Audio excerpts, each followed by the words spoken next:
So students, आज का जो हमारा टॉपिक है that is a frequency distribution. ठीक है, फ्रीक्वेंसी डिस्ट्रीब्यूशन में construct the group frequency distribution from the following data. मैंने आपको बताया था कि एक ही डाटा का आप ग्रुप फ्रीक्वेंसी डिस्ट्रीब्यूशन भी बना सकते हो और अनग्रुप फ्रीक्वेंसी डिस्ट्रीब्यूशन भी बना सकते हो। ठीक है, मैंने आपको पहले भी इन्फॉर्म किया था कि एक ही डाटा इसी डाटा का आप ग्रुप फ्रीक्वेंसी डिस्ट्रीब्यूशन भी बना सकते हैं और इसी डाटा का आप अनग्रुप फ्रीक्वेंसी डिस्ट्रीब्यूशन भी बना सकते हैं।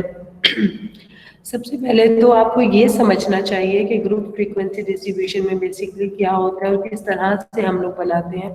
ग्रुप फ्रीक्वेंसी डिस्ट्रीब्यूशन में आपकी क्लासेस होती हैं, that is very important thing, classes होती हैं। सो हमारे दिमाग में एक क्वेश्चन आता है कि ये क्लासेस हमने बनाई कैसे हैं और कितने डाटा की हमें कितनी क्लासेस बनानी चाहिए। ठीक है, जब आप इस डाटा को देख रहे हैं, आप इस डाटा को अगर आप देख रहे हैं तो इस डाटा में पहली चीज़ ये चीज़ आती है कि हमें कितनी क्लासेस बनानी चाहिए। अब क्लासेस से क्या मुराद है? क्लासेस से मुराद मेरी है जैसे 49 से 58, this is the one class. ये एक क्लास है, second, third, fourth, fifth, six, seventh, eighth, यानी ये जो है हमारी this is the first class. 49 से 58 तक मेरी फर्स्ट क्लास है, 59 से 68 तक सेकंड क्लास है, 69 से 78 तक थर्ड क्लास है। इस तरह से हमारे क्लासेस है, टोटल हमारे क्लासेस बनी हुई है 8 क्लासेस। सो उस डाटा को देखते हुए हमारे जहन में पहला क्वेश्चन ये आता है कि हमें उस डाटा के हिसाब से कितनी क्लासेस जो हैं वो बनानी चाहिए, यानी इस डाटा को मद्देनजर रखते हुए हमारे पास कितनी क्लासेस होनी चाहिए। सेकेंड क्वेश्चन हमारा ये होता है कि चलें जी हमने क्लासेस तो बना लें, फिर उसके बाद ये है कि हमारे दरमियान इन क्लासेस के दरमियान इंटरवल क्या होना चाहिए। इंटरवल से क्या मुराद है कि 49 से 58 के दरमियान हमारा this is called the interval. 49 से 58 के दरमियान ये जो हमने लाइन लगाई दिस इज द इंटरवल। सो ये है कि पहली बात है कि जो हमारा इंटरवल पहली क्लास में है वही इंटरवल हमारा सेकंड क्लास में होना चाहिए, वही इंटरवल हमारा थर्ड क्लास में होना चाहिए एंड वही इंटरवल हमारा मतलब फर्स्ट से लेके एन तक हमारा जो है ना इंटरवल जो है वो सेम होना चाहिए, होमोजेनियस होना चाहिए। अब इन चीज़ों को मद्देनज़र रखते हुए हमें ये डिसाइड करना है कि हमें कितना इंटरवल स्टैंडर्ड रखना चाहिए, कितना इंटरवल लेना चाहिए जो कि उन तमाम क्लासेस में जो है वो इक्वल होना चाहिए। सो फर्स्ट ऑफ ऑल जो है हम अपनी इन ऑब्जर्वेशंस को काउंट कर लेंगे, यानी जो ऑब्जर्वेशंस होंगी जितनी भी होंगी वो हमने काउंट करनी है। मैंने जो ऑब्जर्वेशन दी हैं वो मेरे पास जो ऑब्जर्वेशन थी वो टोटल 50 थी। फार्मूला होता है k is equal to 1 plus 3.3 log of n. k से मुराद होता है कि नंबर ऑफ क्लासेस, जो मैंने अभी आपको बताया था कि किस डाटा के लिए कितनी क्लासेस बननी चाहिए, वो ये फार्मूला आपको डिफाइन करेगा। 1 प्लस 3.3 लॉग ऑफ एन के लिए n इज इक्वल टू क्या होता है हमारे पास number of observations. 1 plus 3.3 log of n जो थी नंबर ऑफ ऑब्जर्वेशन थी, तो मेरे पास टोटल नंबर ऑफ ऑब्जर्वेशंस कितनी थी 50 थी, वो मैंने यहाँ पर लिख दी। पहले इसका लॉग लेना है, देन मल्टीप्लाई किया, मल्टीप्लाई करने के बाद मैंने इसको लिया 6.6 मीन मेरी क्लासेस जो थी वो कितनी बनी 6.6। आपको पता है जो क्लासेस होती हैं वो डेसिमल में नहीं बनती हैं। ठीक है, हमारी जो क्लासेस हैं वो डेसिमल में नहीं बनेगी, तो मैंने इसको क्या किया अप्रॉक्सीमेटली मैंने उसको 7 कंसिडर कर लिया, यानी डेसिमल के बाद अगर 5 या 5 से अबव हो हम उसको राउंड अप कर लेते हैं, that is the 7। It's mean कि हमारी जो क्लासेस होंगी वो इस डाटा से, इस डाटा पर हमारी क्लासेस कितनी बनेंगी 7। आपका जो भी डाटा होगा आप उसके हिसाब से यहाँ पर ऑब्जर्वेशन चेंज करेंगे और अपने हिसाब से जो है ना वो उसको कैलकुलेट करेंगे। नाउ सेकेंड है इंटरवल। इंटरवल का फार्मूला होता है maximum value minus minimum value divided by के।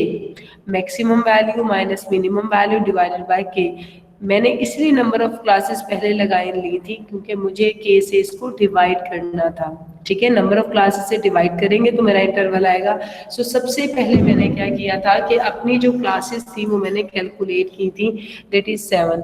अब मुझे मैक्सिमम वैल्यू और मिनिमम वैल्यू मुझे अपने इस डाटा में सर्च आउट करना है कि मेरी मैक्सिमम वैल्यू क्या है, मेरी मिनिमम वैल्यू क्या है। देन अगर मैं अपने इस डाटा पर गौर करूं तो मेरी मैक्सिमम वैल्यू कितनी है 120 है और मेरी इस डाटा में सबसे मिनिमम वैल्यू कितनी है 49 है।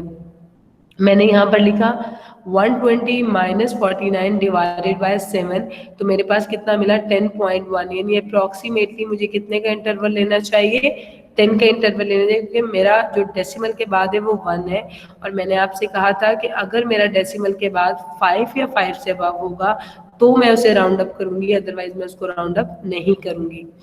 अब आती है मुझे जो मुझे क्राइटेरिया चाहिए था कि मुझे एक डाटा पर कितनी क्लासेस बनानी है, मुझे एक डाटा पर क्लासेस कितनी लेनी है, मुझे एक डाटा का इंटरवल कितना लेना है, वो तमाम प्रोसीजर जो है वो मैंने बना ली है।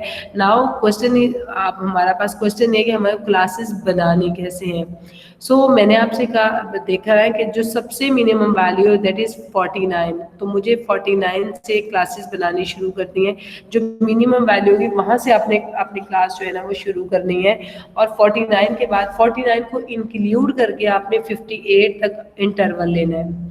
49 आप इसको काउंट करो, 49 आप बेशक अपने फिंगर्स पर काउंट करें, that is the best way कि आपको ज्यादा अच्छे से समझ आ जाएगा। 49 है, 50, 51, 52, 53, 54, 55, 56, 57 एंड 58।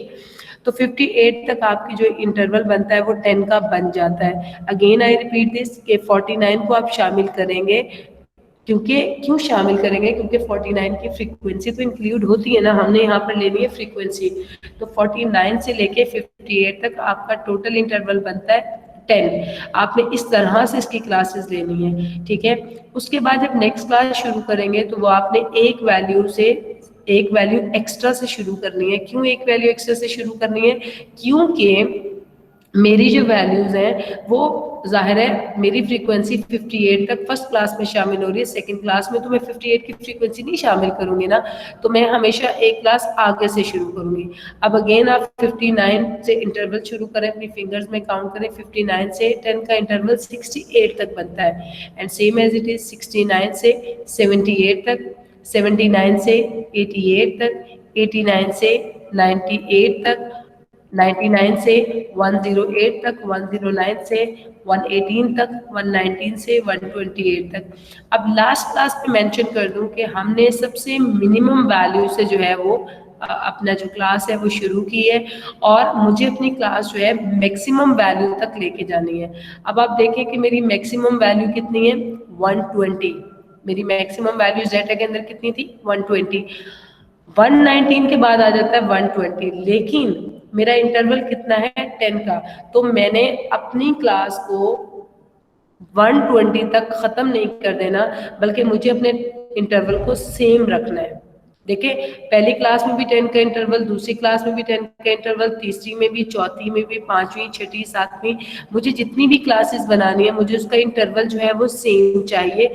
और इंटरवल जो है वो क्या होगा, बेशक मेरी क्लास 120 यहाँ से स्टार्ट हो जाती तो भी मुझे अपना इंटरवल जो था ना वो डिस्टर्ब नहीं करना था, मुझे अपना इंटरवल जो है वो लास्ट क्लास तक 10 का ही रखना था।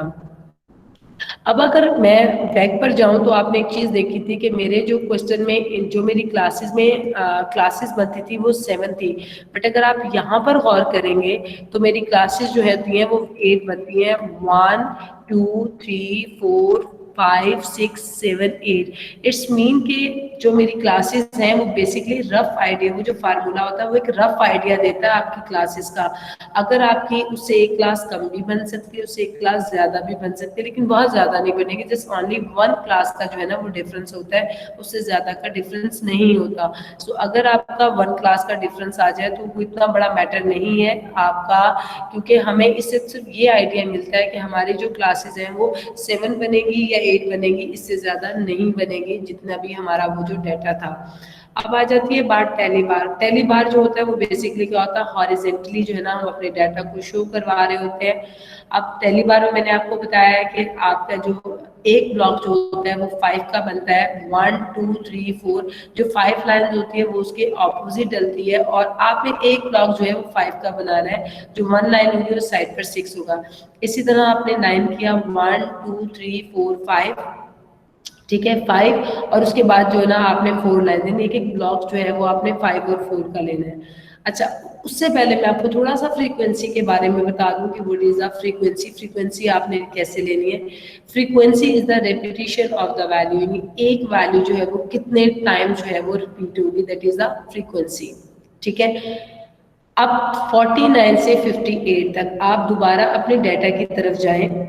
ठीक है, अपने डाटा की तरफ जाएं। यहाँ पर आपने गौर करना है कि 49 से अब 49 से 58 तक की रेंज से क्या मुराद है कि इसमें 49 भी शामिल है, 50 भी शामिल है, 51 भी शामिल है, 52 भी शामिल है, 53 भी शामिल है, 54 भी, 55 भी, इसी तरह आपने 58 तक इसको काउंट करना है। ठीक है, मतलब 49 से 58 तक जितनी भी वैल्यूज है, जितने टाइम्स रिपीटेड है, अगर फॉर एग्जाम्पल 49 3 टाइम्स रिपीट होगा तो हमने उसको 3 टाइम्स ले लेना है। अब यहाँ पर देखें कि मैंने सबसे पहले 49 58 तक जाना है, 49 दिस इज द 1, ठीक है। उसके बाद क्या आ जाएगा, यहाँ पर आप जाओ 51 52 3 वैल्यूज होगी, उसके बाद कितना आ जाएगा 55 4 वैल्यूज हो गई हैं, ठीक है। अच्छा 49 से 58 तक था, मैं यहाँ से दोबारा आपको काउंट करना बता देती हूँ। 49 दैट इज 1,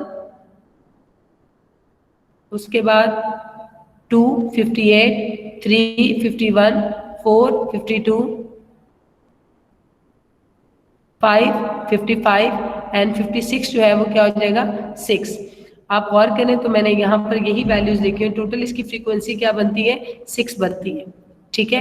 इसी तरह आप 59 और 68 तक कैलकुलेट करेंगे, 59 और 68 तक आपने कैलकुलेट करनी है। आप 59 1 हो गई, 66 2 हो गई, ठीक है।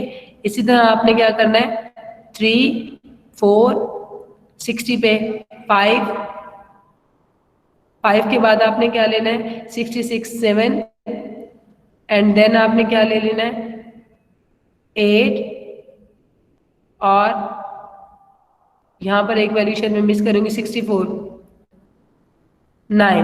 टोटल मैंने कितनी वैल्यूज दी थी, यानी जो मैंने सिर्फ आपको ये बताना चाह रही हूँ कि जो वैल्यू जितने टाइम्स होगी, जितने टाइम रिपीट हो रही होगी, जितना भी टाइम उसके इस रेंज के दरमियान जितनी भी वैल्यूज होनी है, इंक्लूडिंग टू 59 वो भी आपने लिख लेनी है, दैट इज द फ्रीक्वेंसी। अगर 59 जो है वो 4 टाइम रिपीट होता है तो आपने उसकी रेपिटेशन भी उतने टाइम में उसके अंदर ऐड करनी है, that is called the frequency. मैंने आपको यहाँ पर फ्रीक्वेंसी बताई, मैंने आपको टेलीबार बताया और मैंने आपको बताया कि this is called the group frequency distribution, this is called the group frequency distribution. आपको आई एम श्योर कि समझ आ गया होगा कि किस तरह से हमने जो है ना वो इसको निकाला है, किस तरह हमने इसकी फ्रीक्वेंसी बनाई है, किस तरह हमने इसका क्लासेस को डिफाइन किया। ये चीज़ें आपको अपने माइंड में रखनी है।